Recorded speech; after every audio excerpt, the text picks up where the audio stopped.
Hello and welcome to another episode of the ThinkDeep podcast. And we have a special guest today, Cameron Green. We have your same old regulars here, David Dilworth, your host here, co-host Andrew Kim. How's it going?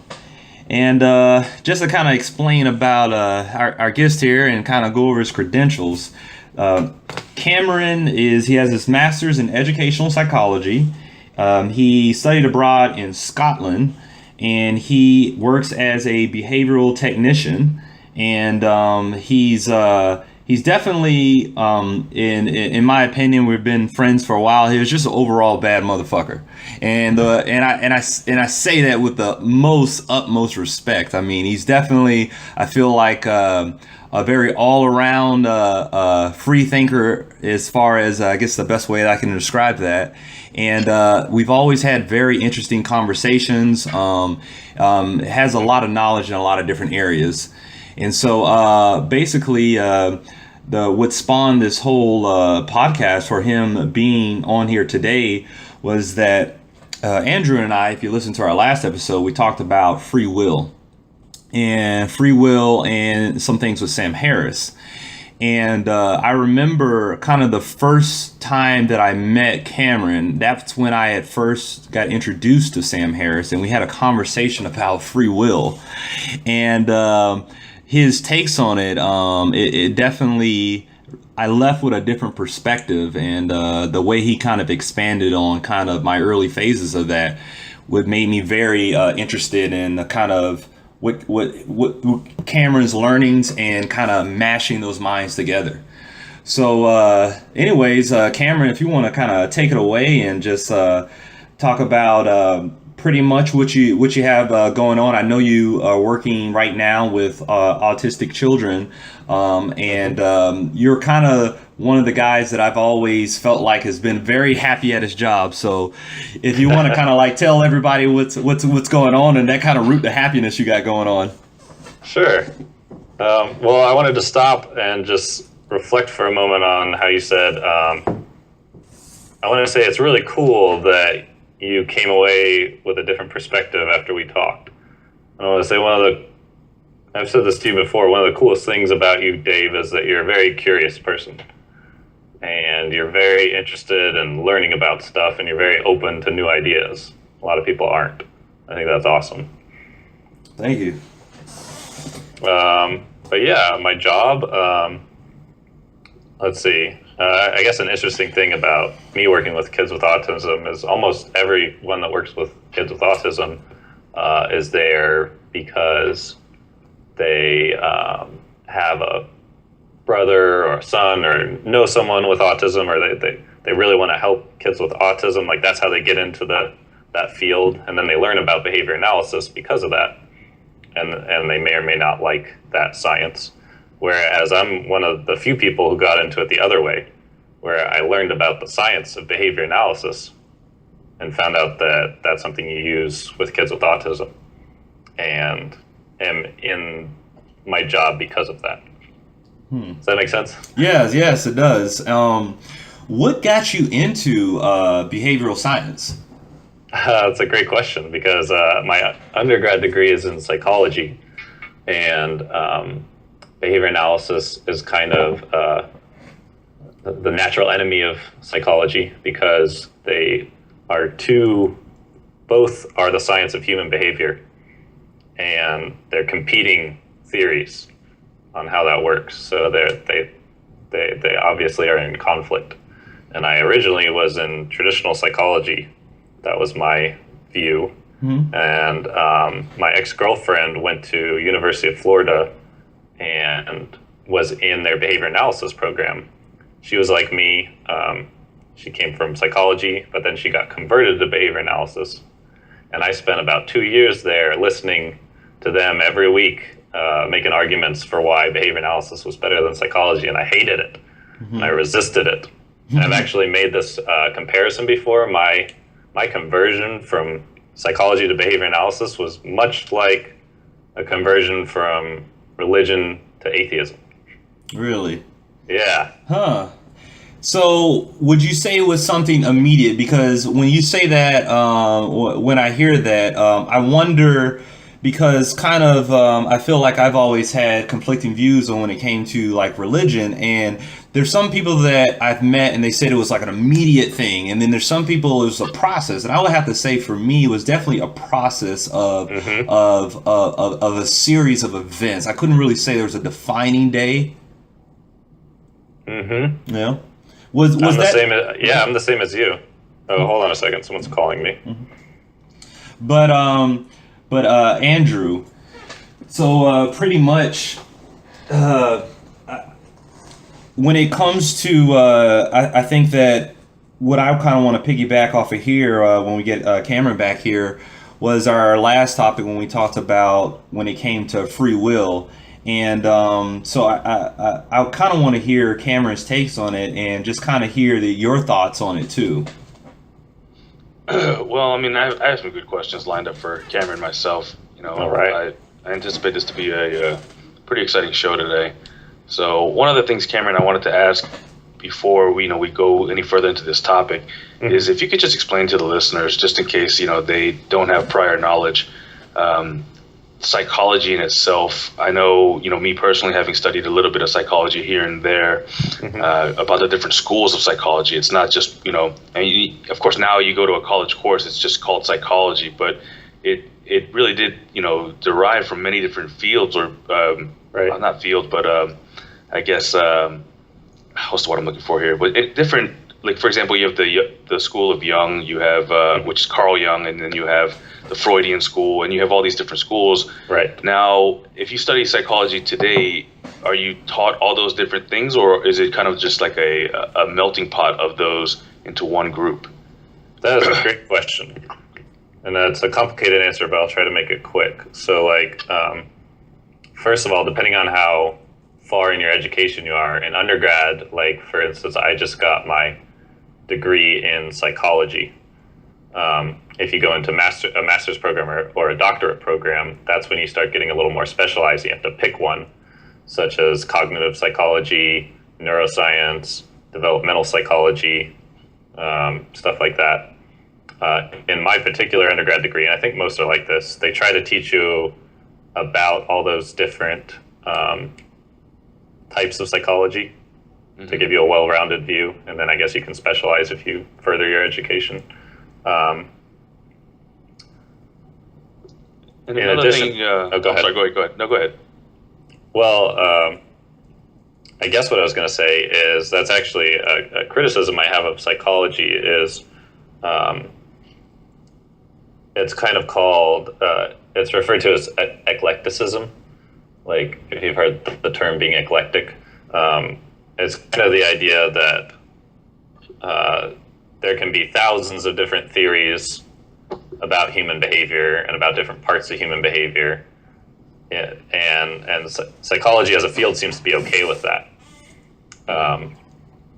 Where in traditional science, the goal is to take in data and bring it together and make it cohesive and coherent and flow together as one unified theory.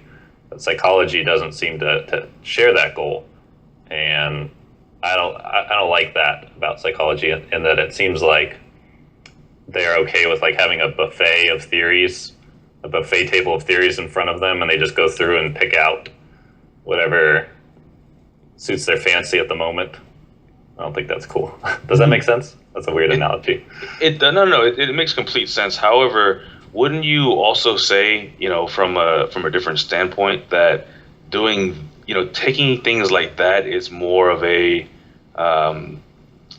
it's, what's the word? I'm at a loss of words today. I'm sorry, but what I'm trying to get at is that, I've said it before in previous podcasts that I believe that nothing is, not everything is in black and white, and there is a lot of Oh, gray. absolutely. There is a lot of, unexplainable things or things that could fall into multiple categories.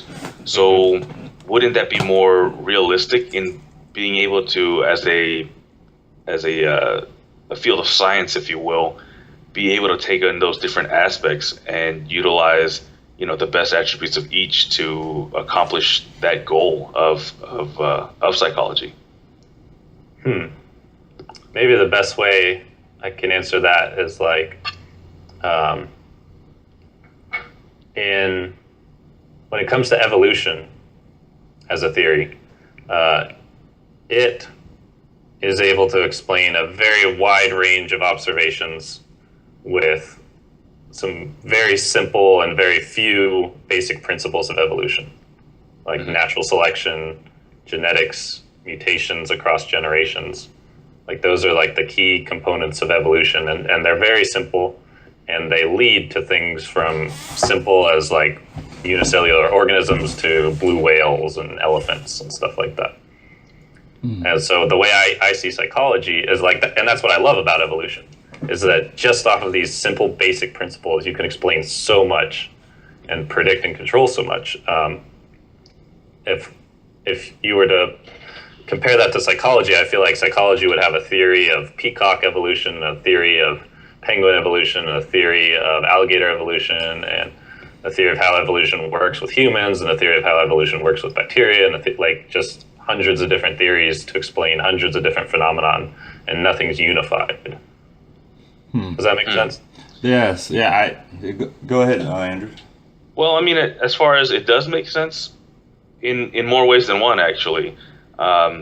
Just because with each organism, in this particular example that you've given, we're all different. Sure, we share, certain things, but how we react or how one species of animals react to one situation is definitely different than how another species would react. So couldn't you also argue that, different theories could apply because just of that alone? Absolutely. I totally agree with what you just said. As in terms of their behavior and how they would react to different situations. I think you can, though, still explain their evolution, like any animal's evolution, based on those key principles of evolution. I think you can bring it back to... Go ahead. Well, one of the things that I saw on your Facebook at the where you work at, there was a video of a student teaching a fish to go through a hoop in less than 10 minutes. Oh, yeah. Did you see that video? I thought it was fascinating because I was thinking like, out of all the animals that that I think are smart, I think fish are dumb, like really dumb. And so that to me was extremely impressive.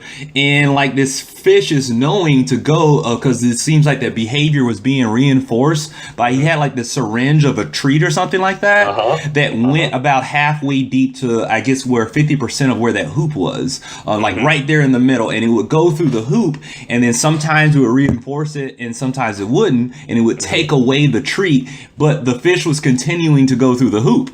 And I was just like, that to me was just fascinating in itself, because I'm thinking like, okay, we train orcas to do this, which are highly intelligent animals, and we know this, but like a goldfish? And so that's what I think I found so interesting when we had our conversations about behavioral science, because there seemed like that shared a same commonality when it came to any different types of species or anything like that. And that is, to me, I guess you kind of convinced me, and I think first let me put that out there. I'm easily convinced. I'm a sucker for all infomercials, and anybody with like passion behind a topic, like I'm convinced by the end of the conversation. And I don't think I've met anybody more passionate than you when it came to science. And I slowly started to realize that behaviors to me were everything in science. Absolutely. There's so much cool stuff you just brought up. I don't know where to start, but I guess I could start with just a funny little anecdote about the fish lab. That's my boss has a fish lab at Florida Institute of Technology where he has lots of fish that he trains and stuff. He's taught them to play soccer and football and stuff. But he actually started that lab because of thoughts people have similar to yours, where actually a student asked him, like, I thought goldfish had a memory span of 5 seconds. And he said, well, let's find out. And he made a fish lab and taught him to do all these things. So obviously they have a memory span of longer than 5 seconds because they remember how to play soccer the next day and the next day. Well, I'm going to make sure for all your listeners out there, I'm going to put that on Twitter so everybody can see that video out there, because I thought that video was extremely fascinating. One of the other things that I saw that is there's something there's a quote, and you probably don't even remember this, but this kind of really stuck to me, is that the whole problem with the world is that fools and fanatics are always so certain of themselves, but wiser people are so full of doubt. And the thing is that I think it's very pretentious for me to say that, well, I've always been full of doubt, because it puts me in a situation as the wiser one. But I felt like when you told me that, it brought comfort, I guess, to who I am, because I've always felt like I've walked around with so much doubt, and I always felt like everybody else was so sure of things. Right. You know? And I think that the doubt is so important, I think, for people to learn and expand more. And I think we don't really promote that as much. I couldn't agree more. That's one of my life goals, is to disseminate skepticism to the general public. That is something I'd love to figure out how to do effectively and on a wide scale. Right. Now, if I may ask a question to you, Cameron. Sure. Earlier you were talking about behavioralism being kind of the anti-psychology. For those of the unacquainted, could you elaborate on what behavioralism is, and as far as that study, and why it is the opposite of psychology? Oh, that would take years, books to answer. There are books on that, but I'll try my best. Okay. So one big difference between the two is that in science, there are two basic types of science. There are natural sciences, like physics, chemistry, biology, and then there are social sciences, such as psychology, sociology, political science, and economics. They share, or they hold different assumptions about their subject matter, which are very interesting. The biggest difference is that, like with, I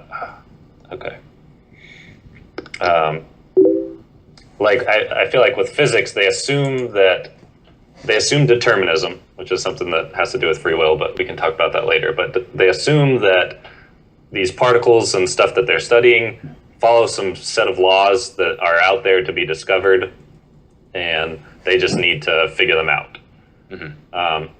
Social scientists don't hold that assumption. They feel that humans are, like, maybe you can kind of figure out why they're doing what they're doing, but not completely, because they have free will. So we're just kind of trying to see the patterns in human behavior. That we can't figure out human behavior completely because of free will. That's one of the biggest differences between behavior analysis and psychology, is that behavior analysis is a natural science approach to human behavior. It lumps itself in with physics, chemistry, and biology as a natural science approach to studying human behavior. So they assume that humans can be completely figured out, just like you can figure out how a ball bounces or a plane flies. I got you. So in a nutshell, it's going to be your cliche nature versus nurture argument. Is that what you're saying? Yeah, we tend to put a lot more stock into nurture than the rest of the world. And to add on, behavior analysis is the study of all the behavior of all living organisms, not just humans, mainly humans, but we try to find, similar to how there are basic principles of evolution, we're trying to find the basic principles of behavior that generalize across species and across individuals. Okay. Well, a question I have for you, Cameron, I think that if I ask it, it's going to be a little bit too broad. I guess my first gut reaction is going to be, what are your thoughts on free will? So I think to hone it down a little bit more is that I'm kind of explain to you kind of what brought about this question. And then from there, I'll kind of ask you kind of more a direct question. Okay. So I remember when I first moved to Florida, I got accepted to Bethune-Cookman College, and that's actually a private Methodist school, and I didn't know that till I got here, and I was like, man, maybe I should have did a little bit more research. But So when I got there, one of my first classes was Intro to Religion, and it was a required class. And so I get there, and keep in mind for listeners who listen to our previous podcast, the private school I went to was a Christian school.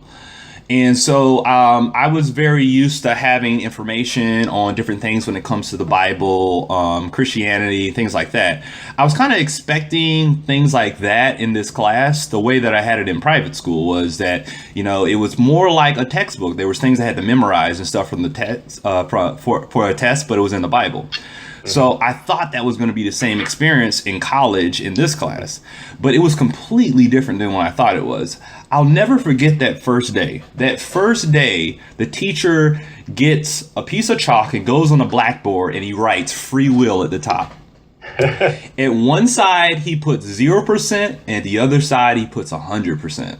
And he asked everybody in the class, what percentage of free will do you think that you have? And so hands are going up, okay? There's like one girl raises her hand. She's just like, well, I think it's like 50% because like God has a plan for us. But, if you kind of fuck up choices, you can go to hell. And so that was like her answer. Then like there's like some other dude who's like, well, I think it's like 35% because, I believe in destiny, man. Everybody's, they're gonna live, they're gonna die, but God knows what's gonna happen. And so he asked me.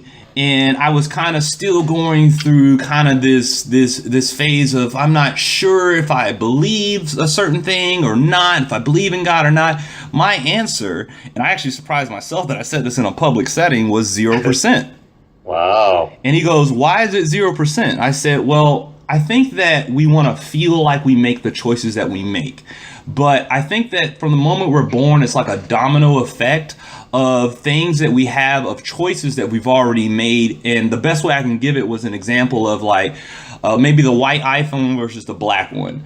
If I choose the white iPhone, I think that's a predetermined choice that I've already made at a young age because maybe I had a special connection or something like that with a white teddy bear when I was like 6. And which makes me more predisposed to make that choice. But I think that it's very human to believe that we do make those choices. Now, I feel like over time and things like that, my ideas and things evolve. But I guess what I'm getting at, my question to you is that free will, same question, 0% to 100%.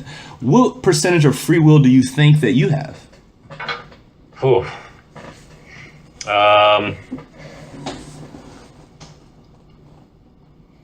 Let's see. I'm thinking 0%. Okay. Maybe like 1% or something, but leaning towards 0%. What went through your head when you kind of went 1% there? I'm not very well read on this yet. I've been meaning to, but I don't even know if it'd be considered 1%. It might still be 0%. But just in behavior analysis, it's not clearly studied, or it's not known yet exactly how behavior works. So like, we're not sure if something is completely 100% determined or if it's probabilistic. Yeah, I guess it'd be 0% either way. So that's one of the things that's still up for debate. Is like, are you, if you have the choice between the black iPhone and the white iPhone, is it like 100%? What'd you say? You picked the white iPhone? Yeah, in my example, yes. Yeah. So the question is, I actually own a black one, but the example's a white one. Okay. So what's up for debate is when you go to make that choice, is it you're 100% going to choose the white one? Or is it something like you have an 80% chance of choosing the white one and a 20% chance of choosing the black one? But either way, you don't have free will. Okay. It's just one, you've got a probability of choosing either one, but whatever you do, you're going to do. The other, you have to, like, there's no other way for you to pick the white one. I mean, the white one's what you're going to pick. Now, when it came to kind of, okay, we're teetering on like 0 1% there, but either way, a very low percentage of these choices. Right. What was it kind of like where it came to where it was with religion? Were you kind of grew up not believing in free will, or was it a process through different schooling and reading or things like that? What led you to that? I held on to free will very tightly. I used to be a big free will believer. My first experience with it was in freshman year of college in a philosophy class where I had a super cool professor who was really lively and good at bringing these issues to life and stuff. And we started talking about free will, and he introduced it with religion, saying that if you're religious and you believe in an all-knowing God, an omniscient God, that an omniscient God knows the past, the present, and the future. If he knows the future, he knows what you're going to do tomorrow. So if he knows what you're going to do tomorrow, do you have the free will to choose what you do tomorrow? That basically is the argument against free will if you believe in an omniscient God. And so I was kind of like sitting back in the class, kind of smug because I was an atheist. I'm like, ha ha, I don't believe in God, so I still got my free will. But then he was like, well, it's no better for atheists or scientists, because scientists believe in determinism. And that gets rid of free will as well. So I was like, oh, shit. And I think it was definitely a process that I fought a whole bunch. And I think it came about from learning more about behavior analysis and the philosophy of science itself. You know, I'm kind of fascinated about that example you were giving me or giving us, I should say, in that what you were talking about, you know, if from a religious standpoint, if you do believe in an omniscient God, where God knows the past, present, and the future, you know, I would like to say that the way I look at it is just because, you know, let's say God knows what is going to happen in the future, I still think that is free will to an extent. You know what I mean? And I see where you're looking at it from that point where it's not free will, but the thing is, you don't know what you're going to do until you get to that particular situation. So at that point, you are making a choice. And, you know, as far as it's not like, you know, that, you know, a certain situation where you're going to have to choose something is going to happen, and you go in and you like change your mind and say, I'm going to go with this to, you know, quote unquote, spite God. Well, God knew you were going to do that. You know what? You see what I'm saying? So even if you were to have changed, quote unquote, changed your mind about something and did that, you know, yeah, just because God knows, you know, that you were going to do that and change your mind or go with your original plan, I don't believe that's taking away free will, because it's not like he's preventing you from doing one or the other. He just knows about it. Right. Well, I'm going to steal. Do you see what I'm saying? I'm going to steal some lines from my philosophy professor, because a lot of people said that during the class. But he basically said, you know, it depends on how you define free will. If you define free will as being aware of what's affecting your choice and what you're going to choose, then that's fine. We still have free will, because we aren't aware of God's knowledge or our past history that's led to our choice. But if you define free will how I do, I think most people do, as like having the option, like being able to choose any of the options. And that's where, like, you know, if God knows that Dave is going to pick a white iPhone tomorrow, like, does Dave have the option to pick the black iPhone? Is that a choice that Dave is making? Well, I mean, that's the thing, is it's still making a choice. Like, again, then that's the fascinating thing about human beings in general, is our perception, is how we define different things. You know, we could all go through the similar experience, like I was saying in the last show, but we can come out with completely different results in our head. And that's one of the things that fascinate me about, you know, behavioralism as well, is how it studies things like that. And it actually brings me to the subject that Dave was telling me earlier, he was telling me that, you know, you're one of the happiest guys as far as when it comes to you enjoy what you do. Truly, you do. And I was reading a book a while ago called The Happiness Hypothesis, and it was fascinating. Have you read that? Have you read that book, Cameron? I haven't. Okay, it's a great read. It's written actually by an atheist. However, the way he presents information is very objective and very non-offensive.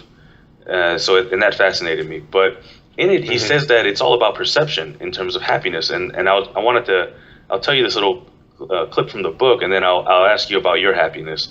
Is that, you know, the girl whose dad walked out on their family when they were, you know, when she was like 13 years old, in the broad view of things, all he did was just move out of the house.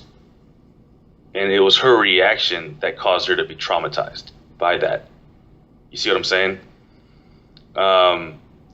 And so for your happiness, I mean, is it about perception for you? Is that why? Because you see things in a different way than other people, that you are truly happy with what you do, or how does that come about? Cool.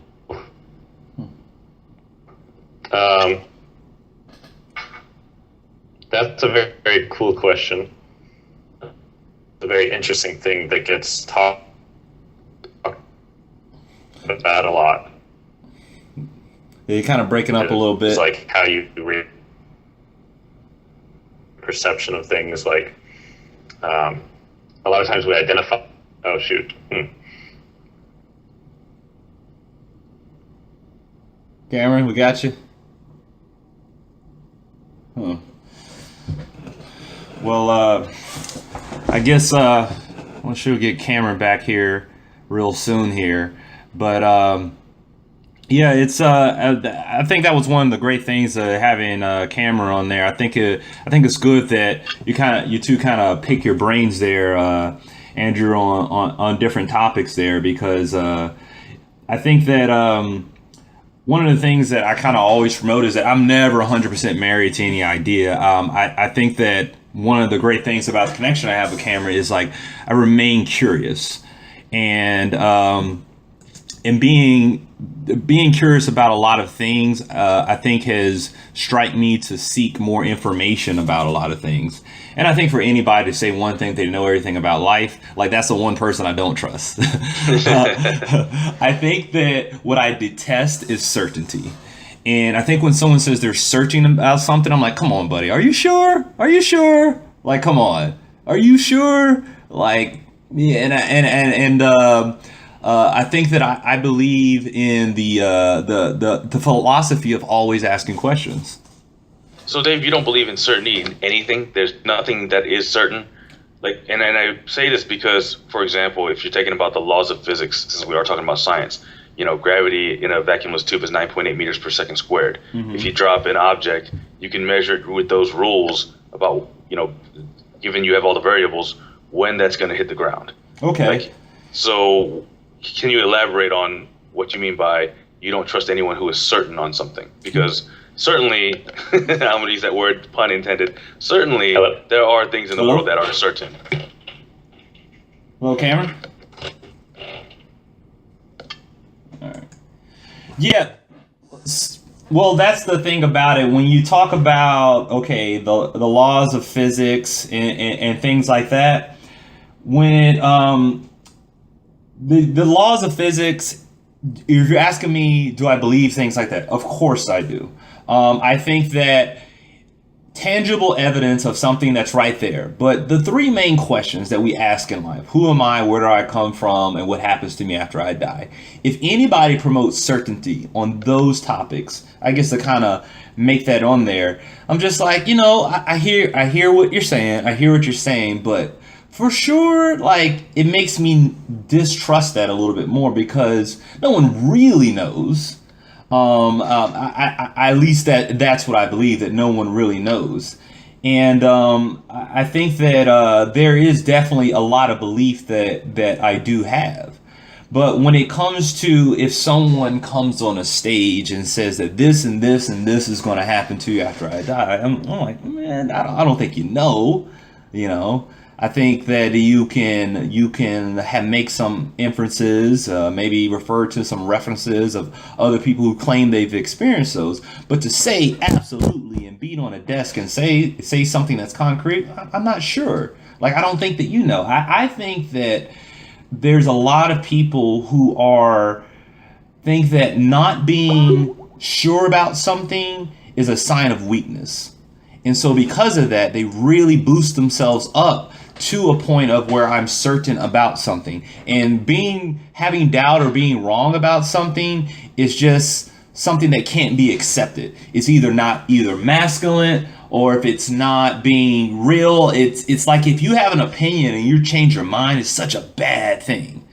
And I think that because they're like, oh, well, you said one thing, you went for there. Well, people grow and they learn stuff. But this one track mind that I know and I'm certain and kind of sticking with it because this is who I am, this is how I'm defined by, that's kind of what I detest. Okay, so what you're saying is you agree with me that there is certain things in life that are certain. There are certain things that exist in our reality that would be certain, yes. Okay. And secondly, Dave, it's another thing I wanted to ask you then, until we get Cameron back, is that, and I'd like to pose this question.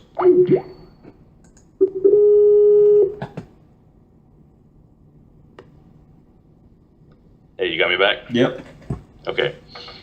One of the things that I wanted to ask you is that wouldn't it all really be about perception, especially when it comes to human beings? Because like I was saying earlier, we can all go through the same experience, but all come away different. So that being said, let's say, for example, someone has a rare color, vision disorder where they see things in different color. So to them, if the sky to them was green, and because that's how they saw it, wouldn't that be a truth to themselves? Wouldn't, you know what I mean? Everyone is telling them that, hey, the sky is blue. But if they saw it as green, do you see what I'm saying? It's still a truth, but it's a truth just to them. But so a truth, are you saying that you agree with the idea of having a truth for someone for their own well-being of happiness? Well, I'm back. Can you guys hear me? Yes, we can. Yeah, we can hear you, Cameron. Okay, sorry about that. So kind of the chime in. I think one of the things we started talking about was here that I think that I said that that one of the things I really detest is certainty. Is people who are saying that they're certain about something. Me too. And one of the things as a rebuttal that Andrew pointed out was that do I believe that things like laws of physics and things like that aren't those things that are certain? And there has to be some certainty, I guess you agree with, and I definitely agree with those things. And I guess kind of what I went back on was that the thing that I guess I'm talking about, I think there's three main questions in life that of who am I, where do I come from, and what happens to me after I die. And people who explain certainty on those topics, that's kind of what I'm really like, are you sure? Are you sure? Like, come on. Really? You know what happens to us after I die? Like, come on. And that's to me, it kind of makes me, that's what loses credibility to me in my eyes and my thought process. When someone says they know for sure. We're on the same page, Dave. But go ahead, Andrew. Well, what I was telling Dave just shortly after that was, well, what about the person, and I was talking about perception once again, just because I was saying earlier, everyone perceives things differently. So, if someone who's so adamant about something like that, I was giving the analogy of what about if someone had a rare vision disorder where they saw the sky as green? To them, the sky being green would be a truth, would it not? It wouldn't be a lie because that's what they're seeing with their own eyes. So, I was saying that, I give credit to people who are adamant about something. I'm not saying that, as far as, I don't detest people who are certain about certain topics like that. In fact, I give them kudos for having that kind of disposition, for being able to stand and stand up for what they believe in and say it proudly and say it freely. Mm-hmm. And like I was saying, if you see it's all about perception, in my opinion. If you see the color sky as being green, like, not in terms of, you think it is and you're not sure, but that's actually what you see, then who are we to say otherwise? Right. Well, like you said earlier, most things are not black and white. Most things are very complicated and difficult. And I think in almost any good philosophical discussion, you always have to back up and define your terms. So you can't be talking about truth without a definition of truth. Well, for me, I find there's two words that I'd like to use. I like truth and absolute truth. Okay.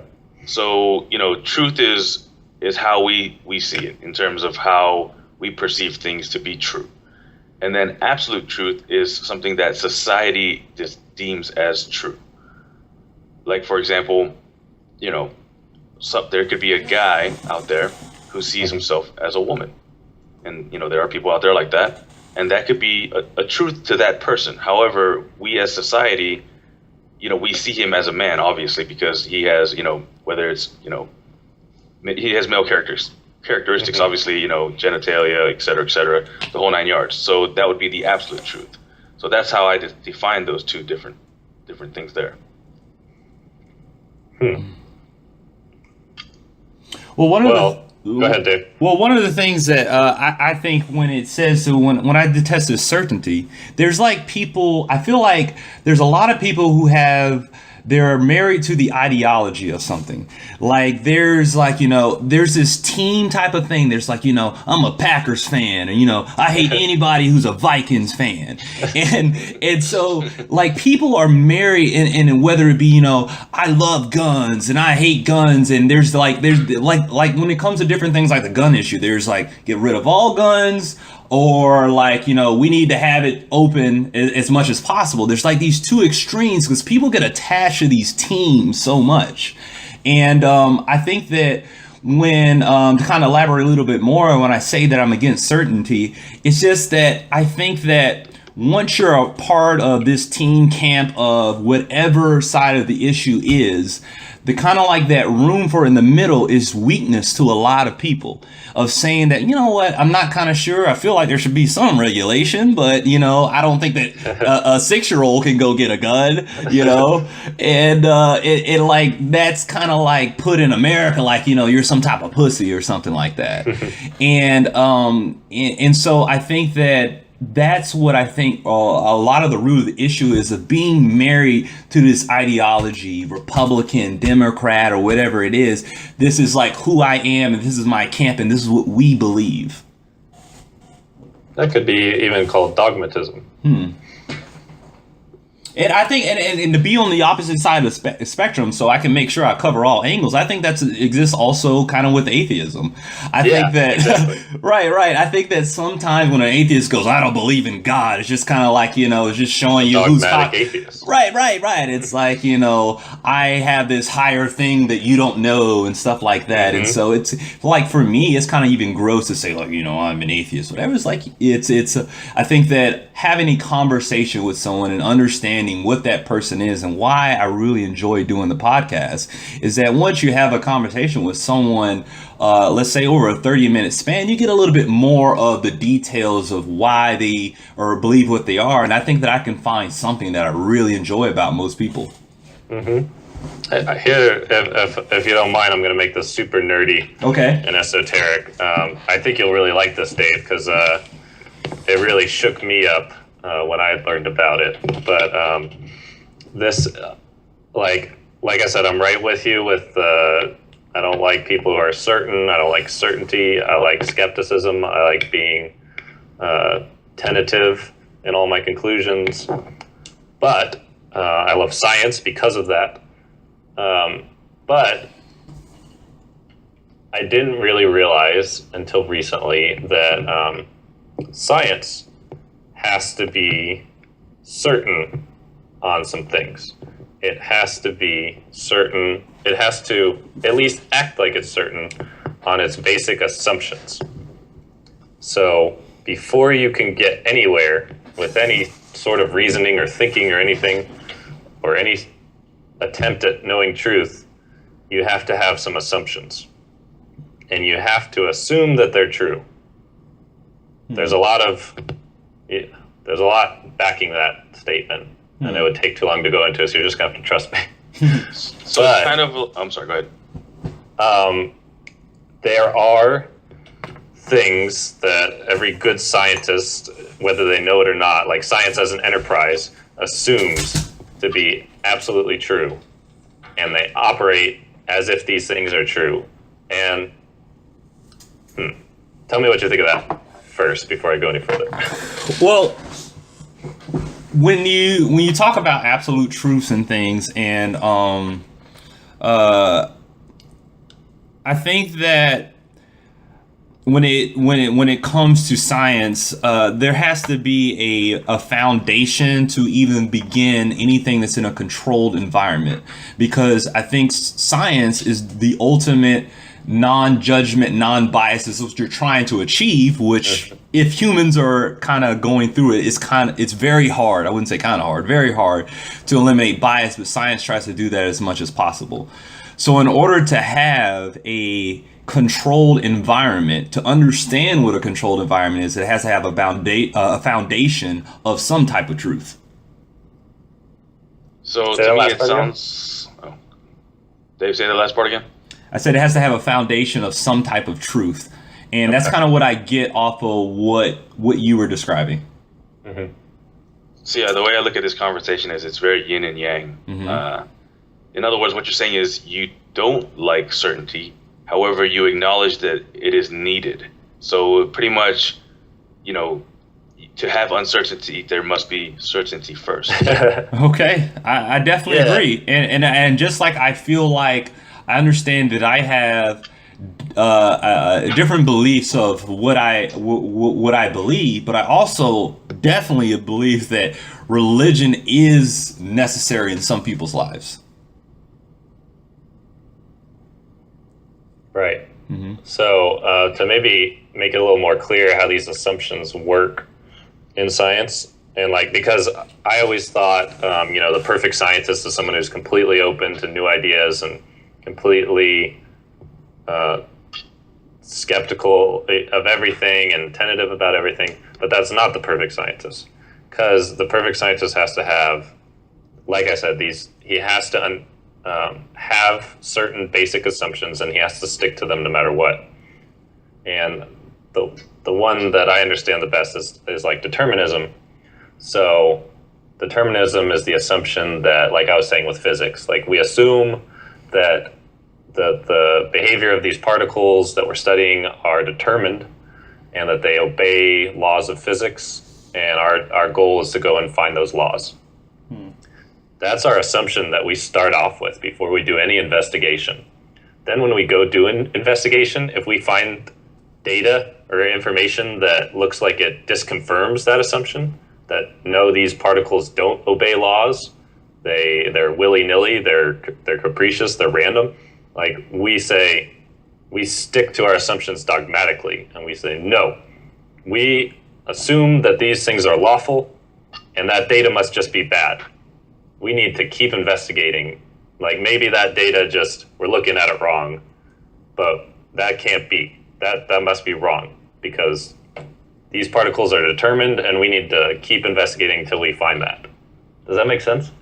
Mm-hmm. So would it be fair to say that uncertainty and skepticism in that particular field stems from the fear of being wrong?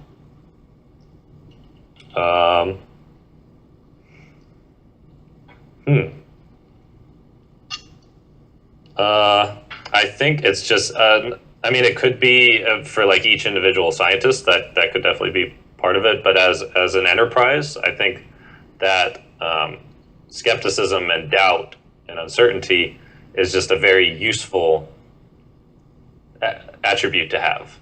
It is very useful in that it keeps you from getting stuck in dogmatic things that aren't true.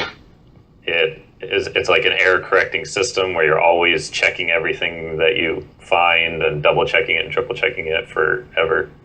It's a very useful tool. Right. Now, going back to before we lost you there that first time is I was asking you about how happy you were with what you're doing in your life's work, if you will. Right. I was giving you that little anecdote from the book that said, it's all about perception, and it was the girl who decided to react that way that essentially traumatized her later on. So what about yourself? How would you say? I mean, would you say you look at your position in a bigger picture, in a different light, maybe than most people, that makes you happy, or is it something more simple than that? I think to answer that, I can bring in this type of therapy, like a counseling therapy, psychotherapy. I don't know what you want to call it, but it's called ACT. That stands for Acceptance and Commitment Therapy, and a lot of people don't know this, but it's actually based on behavior analysis, which I think is really cool. It's like the only, main. It's a pretty big therapy out there that is the only one that's based on behavior analysis instead of psychology, which I think is really cool. And it basically says that kind of the opposite of that is that you can't control how you react to events. You can't control the thoughts that you have, the feelings that you have, the bodily sensations that you have. Those are going to happen like clockwork based on, what happens. Kind of like what we've been saying, like you've had all these experiences throughout your life, you have your biological makeup. When you get presented with this situation, you're going to react with these emotions, these thoughts, these bodily sensations. What ACT does is it gives you strategies that have been empirically demonstrated to help you deal with these thoughts and emotions as they come up. And that's very cool to me. Well, I'm telling you right now, you're probably, if there's listeners out there, I think you made some fans out of some people there. I think that you're a good promoter when it comes to science. Let's say there's someone right now, they're 13, they're thinking, I like science, but it's not cool, whatever. I know you're an avid reader. What do you recommend to read for that guy? Oh, for science. For science. Cool science book. Yeah. Shoot.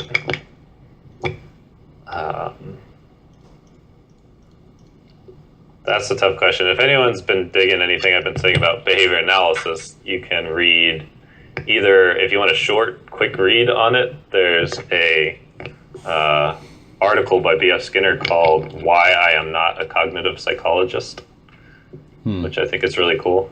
Okay. If you want a longer one, he has a textbook called Science and Human Behavior, which is awesome, but that's kind of a big commitment. Yes. Science in general, that's a hard one. Let me think for a second.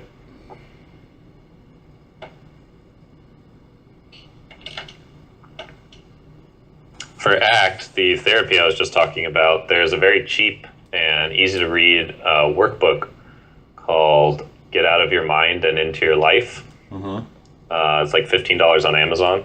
Okay. Very cool. I think pretty much anyone in the world would benefit from doing this therapy. You don't have to have a disorder or illness or anything like that for this to help you. Okay. I do it myself. I go to UCF's psychology clinic and do it once a week. I think it's awesome. So what happens? Like when you go there? I meet just for an hour. Okay. And I've kind of read some of I have the workbook myself, so I know a lot of stuff already. So with me, I'm a little different because I already know about the therapy and a lot of its stuff. The main thing she does for me is she helps me like stick to my goals and like practice this stuff, because a lot of the stuff you do in ACT are like exercises that you need to do, and they take practice. And when I was just reading the workbook by myself, I wasn't practicing them very much.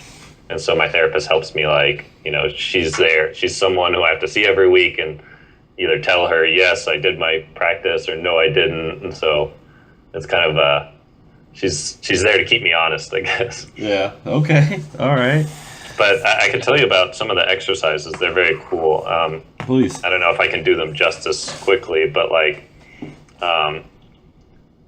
one thing that's helped me a lot is that ACT talks about how our mind is like this thought generator that's always on. Yeah, I'm sure anyone who's human knows what I'm talking about. You've got this voice in your head that is talking 24/7, observing things, noticing things, making judgments, making evaluations about everything that's going on. And they make a distinction between like, you can look at a cup and say, that's a red cup. And that's kind of like true in the, let's not get into a definition of truth right now, but it's a red cup. That's pretty true. That's pretty objective. You can also make judgments or evaluations where like, that's a bad cup, or that's a good cup. And so like, those are a little more subjective and not necessarily true in any sort of objective sense.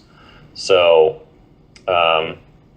what ACT tries to help you do is kind of like back up from that voice in your head that's making all these judgments and evaluations all the time, and try to like step back and see if that's like is that really true? Do you have to believe what your thoughts are telling you, and do you have to listen to them? So one way, let me give an example. So like, let's say you're going to give a speech in front of some people. Mm-hmm. And you have these thoughts like, I'm going to mess this up. I'm not a good public speaker. Everyone's going to laugh at me. What ACT tries to help you do is say like, that's interesting that your mind is generating those thoughts. But you can have those thoughts and walk out onto the stage and give a good speech anyway. Like they aren't necessarily true. So you can, some ways to help distance yourself from the voice, like you can say, if you have the thought, I'm not a good public speaker, when you have that thought, you should think to yourself, I'm having the thought that I'm not a good public speaker. And can you feel the difference between thinking I'm not a good public speaker versus, my mind just generated the thought I'm not a good public speaker. That's interesting. Do those feel subjectively different to you? Yeah, they do, kind of separating the thought from the actual feeling. Right. So like, one is like, shit, my mind's telling me I'm not a good public speaker. Like that makes me nervous and that makes me not want to go up there. The other is like, you're kind of like taking a skeptical scientist attitude and saying like, wow, that's interesting. My brain just generated this thought that I'm not a very good public speaker. Let's look at that. I wonder why that happened. I wonder what past experiences in my life have caused me to think that thought. And when you're thinking like that, then it's you've almost put some distance between you and the thought, so that you can like hold it at an arm's length and just kind of look at it, and then walk out onto the stage and give your talk. Now, when you talk about like all these thoughts that you have in the process of like throughout the day of these different type of inputs that are coming into your mind, I think I did tell you about this. I don't think we've talked about this on the podcast. Did I tell you about the any experiences with an isolation tank? Maybe. Okay. Have you ever done any research on that, or taken a look at that at all? No, I haven't. So actually, me and my buddy of mine, Ryan, you know Ryan, ourselves there, we're big fans of the Joe Rogan podcast, and he talks about this these isolation tanks, where pretty much it consists of an enclosure that you go into, that your body you lay flat on, and it has water. I would say it's about 1.5 to 2 feet deep, and it's filled with like 400 pounds of Epsom salt. And the water is heated to the same temperature of your body. So you lay down on it and you float on top of the water, and you don't feel the water because it's the same temperature as your body. And the whole idea behind it is that you're enclosed in this thing. You're completely naked in there. You can't tell up, down, left, or right, and you're completely removing input to your brain. And the whole thing about it is that it's they say it's like a psychedelic trip without having any type of drugs, Right. because at first, like the first instinct you want to do is start itching, and once you kind of get over that, you kind of you go into kind of this whole type of different experience. And so when you first started describing about that, when it talks about input to the mind and things like that, and then it's getting honing it down to separating from what's actually happening to your thought, I was wondering if anything that you knew about the isolation tanking, if not, maybe you should probably like look into that. Yeah, definitely. A friend of mine, a coworker of mine, did that. Unfortunately, for her, she said she got one that was like near the staff room and she could hear them talking. Oh yeah? Oh wow. Yeah. So her experience wasn't ideal, but it definitely sounds very cool. I'd love to try it out. Well, I would love to elaborate this some more, but we've kind of reached our time here. I would like to thank Cameron as a guest, man. You were one hell of a guest there. You definitely added to some really good conversation to kind of what we try to achieve here. Is just try to think on things on a deeper level and different ideas, different thoughts, and try to kind of gain a community of like-minded individuals. And so you can follow us on Twitter at ThinkDeep Podcasts. Andrew, any thoughts or any closing statements here? Well, just again, I wanted to thank our guest Cameron for stopping by and giving us a different perspective on such a broad topic as far as behavioralism and psychology, and all the things that we did talk about today. Hopefully, we gave him also a different perspective to see things from those areas as well. And also, Dave, if you'd like to thank some of our listeners, I know we're going to do a special shout out to a specific listener every show. So the way you can get your special shout out is if you follow us at Think Deep Podcast or Think Deep David or Think Deep Andrew. All right. You can go there and follow us, and we'll give you a special shout out. So Dave, if you'll just choose a random follower and give them a special shout out. Well, I think that it's for now. I think there's a couple of people that I definitely want to give a shout out to. We're the more followers we get, we probably can't do this as much, but we're going to try to do our best to make sure we thank every one of our followers, because we definitely do this for you guys. It's something that we enjoy.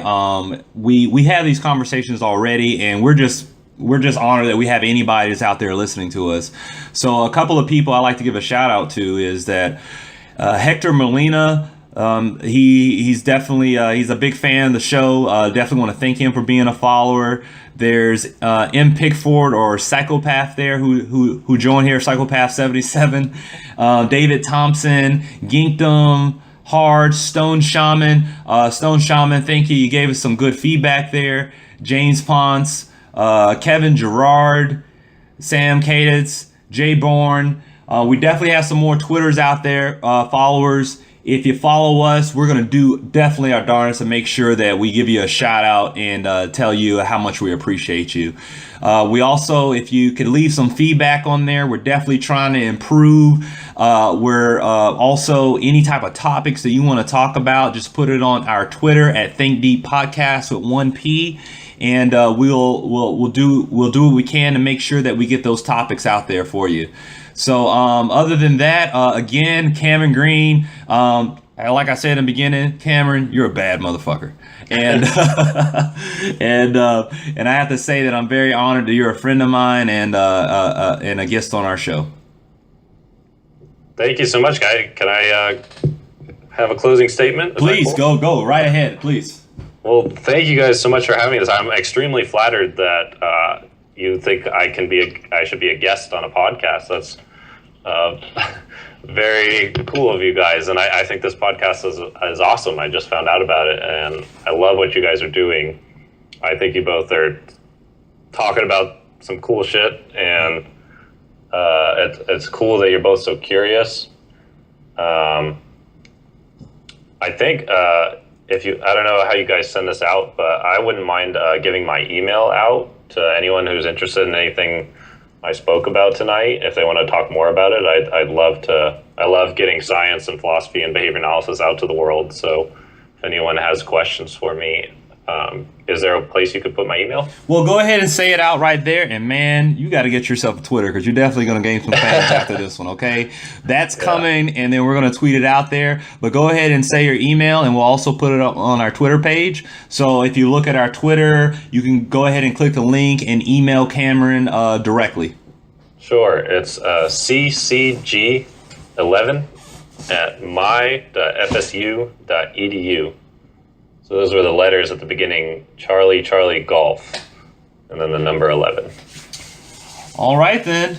Well, we are out. We're going to have another podcast on Monday. We think we got us a guest here that's coming up. We're trying to work that out right now and set that up. We definitely will try to get as many interesting people as we can on the podcast. But tune in on Monday, and we will send out a tweet. And if we have a guest, if not, you're gonna have us, and we can talk about a little bit of things there. Me and Andrew there. So we'll make sure that we'll tweet out all that information for you on Monday. All right then.